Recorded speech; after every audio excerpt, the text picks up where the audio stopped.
শান্তিপুরে রাসের মেলা জগৎ বিখ্যাত। দুর্গাপূজা কালী পূজার পর এবার বাঙালি মেতে উঠেছে রাসের উৎসবে। আজ রাস পূর্ণিমা। চলুন এবার জেনে নেওয়া যাক শান্তিপুরে কিভাবে শুরু হয়েছিল রাসের উৎসব। রাস পূর্ণিমায় প্রতি বছরের মতো এবছরও ধুমধাম করে পালিত হলো রাস উৎসব। জেলাভেদে জায়গাভেদে রাস পালনের আলাদা আচার। শান্তিপুরের রাস উৎসব পালিত হয় একদমই আলাদাভাবে। 500 বছরের পুরনো রীতি মেনে এখানে চলে রাস উৎসব। দ্বাপর যুগের অসমাপ্ত লীলা খেলার গল্প কথিত আছে এখানে। রাধাকৃষ্ণের মিলন ঘটাতেই রাসের আয়োজন। মনে করা হয় আনুমানিক 500 বছর আগে অদ্বৈত আচার্যের হাত ধরে প্রথম শুরু হয়েছিল শান্তিপুরের রাসযাত্রা। এখনও প্রাচীন রীতি মেনে ধুমধাম করেই পালিত হয় ঐতিহ্যবাহী রাধাকৃষ্ণের রাস।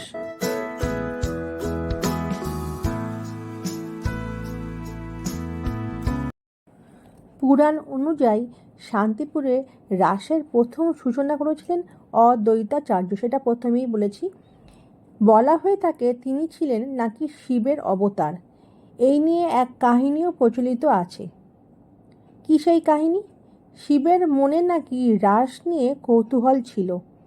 তিনি রাসে অংশ নিতে চেয়েছিলেন, কিন্তু রাসে কৃষ্ণ ছাড়া অন্য কোনো পুরুষের প্রবেশ নিষেধ ছিল।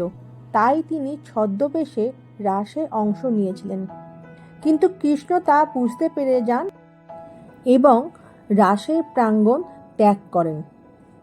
সখীরা তখন সমস্যায় পড়ে যান। রাস হবে কি করে?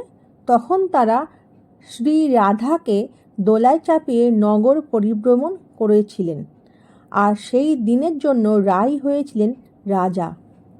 শিবের রাস দেখা হয়নি, তাই তিনি ঠিক করেছিলেন যে মর্তবাসীর সামনে একদিন এই রাসকে আনবেন। যেহেতু তিনি দ্বাপরের রাস ভেঙেছিলেন, তাই অদ্বৈতাচার্য রূপে আবির্ভূত হয়েছিলেন রাসের সূচনা করতে।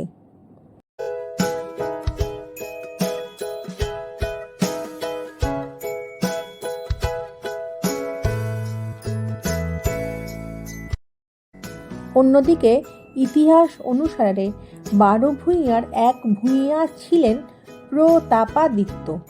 তিনি রাজা ইন্দ্রদ্যুম্নের আমলে পূজিত গোবিন্দের বিগ্রহ যশোর থেকে নিয়ে এসেছিলেন। পরে বাংলা আক্রমণ করা হলে তিনি 12 ভূঁইয়াদের গুরু অদ্বৈতাচার্যর পৌত্র মধুরেশ গোস্বামীর হাতে এই বিগ্রহ দেন এবং এই বিগ্রহকেই পরে শান্তিপুরে প্রতিষ্ঠা করা হয়। কিন্তু মধুরেশ গোস্বামীর মৃত্যুর পর এই মূর্তি চুরি হয়ে যায়। পরে শোনা যায় কোনো এক ব্যক্তি স্বপ্নাদেশ পান এবং একটি বিল হতে সেই মূর্তি উদ্ধার করা হয়। পরে এই মূর্তি উদ্ধারের পর রাধা রানীকে এখানে প্রতিষ্ঠা করা হয়। রাসের দিন রাধা রানীর মিলন ঘটে, আর সেই দিন থেকেই শুরু হয়ে আসছে শান্তিপুরে রাসযাত্রা। শান্তিপুরে 3 দিন রাস উৎসব পালন করা হয়। আজও শান্তিপুরে সেই একই নিয়ম মেনে রাসযাত্রা হয়ে আসছে। এই রাসযাত্রা এখন শুধু গোস্বামী বাড়িতে থেমে নেই। ছোট বড় অনেক বারোয়ারি বিভিন্ন মণ্ডপ সাজিয়ে রাসযাত্রা করছে।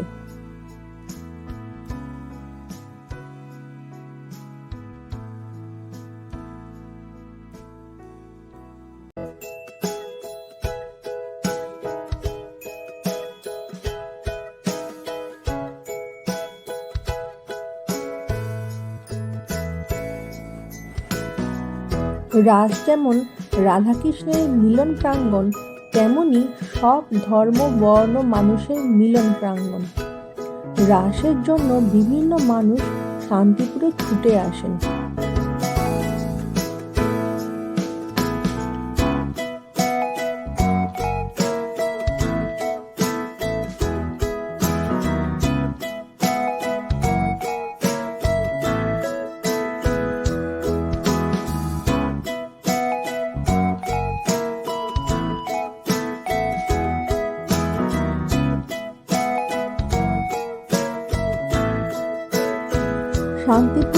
রাস উৎসব জগৎ বিখ্যাত।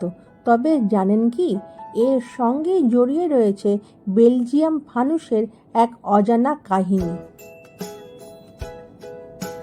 বেলজিয়াম কাঁচের ফানুস এবং বেলোয়ারি ঝাড় জগৎ বিখ্যাত, শান্তিপুর রাসের এক ঐতিহ্য।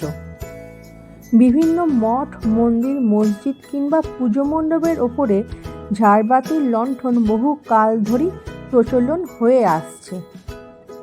আজকের যুগে এই ঝাড় লণ্ঠনের ভিতরে বৈদ্যুতিক আলো ব্যবহার করা হলেও আগেকার দিনে ব্যবহার করা হতো বড় বড় আকারের মোমবাতি।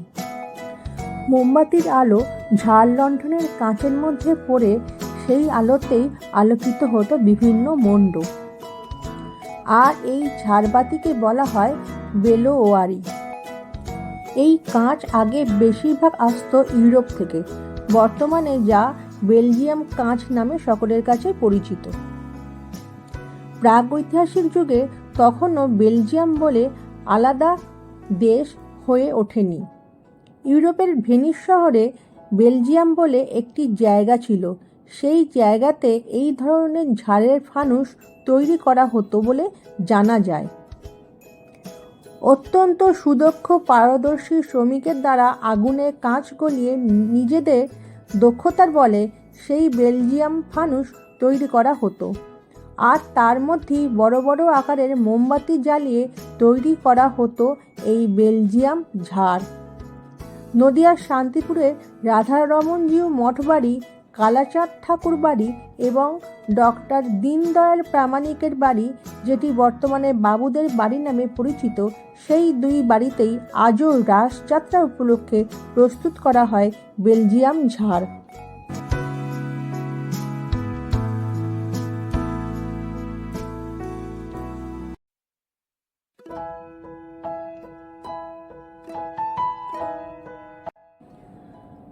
রাসলীলা বা রাসযাত্রা সনাতন ধর্মাবলম্বীদের একটি বাৎসরিক উৎসব।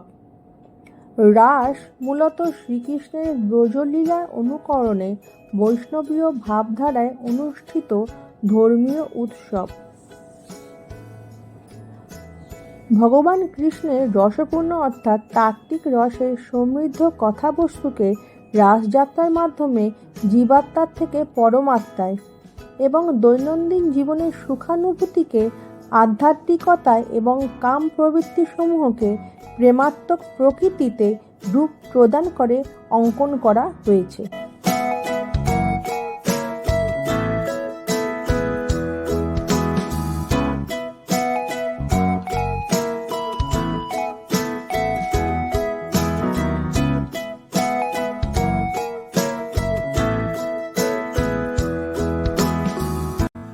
শান্তিপুরের রাসের ইতিহাস আজ এই পর্যন্ত।